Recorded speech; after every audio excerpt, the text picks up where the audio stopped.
Your mental health doesn't matter, or at least that's what society wants you to think as a teenager.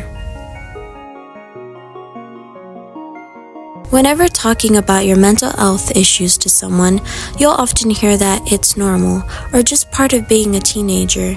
In reality, studies show that mental disorders can lead to a lower academic performance, a higher risk of criminal behaviors, a higher risk of disease, self-harm, or even suicide. You're not alone though. In fact, 1 in 7 10 to 19-year-olds experiences a mental disorder all around the globe. This includes the people around you, your friends, family, and even your partner.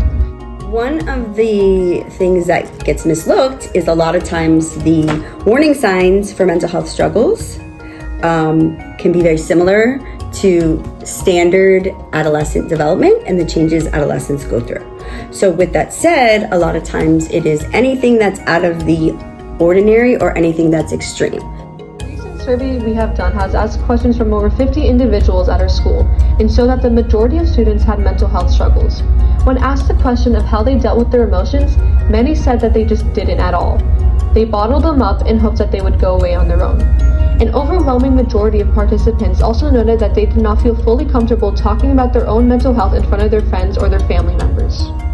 The biggest thing is a young person, as well as any person, myself included, has to find what works for them.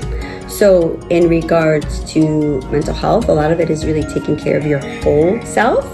So it incorporates your physical well-being, your social well-being, your emotional well-being, all those components. And so when someone can find what works for them and what feels good is really what matters. The good news is that this year, the percentage of teens who experience persistent feelings of sadness or hopelessness decreased from 42 to 40%. However, it has been reported that 49.5% of adolescents experiences a mental disorder during their lifetime. So, why does teenage mental health matter in particular? Teenagers of the world will eventually become the adults of the world, and with many of them facing mental disorders, this can heavily impact their adulthood. This can also influence different regions as the world has many different views regarding mental health in general.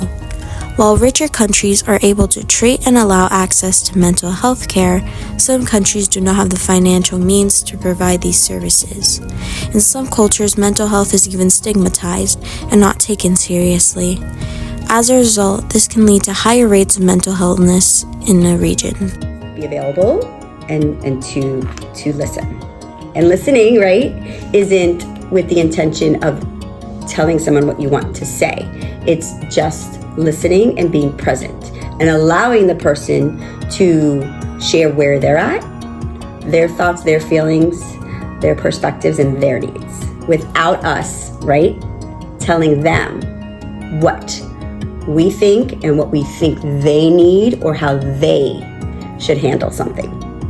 The World Health Organization has proposed solutions like developing a mental health training package for educators and a module to help assess child's mental health.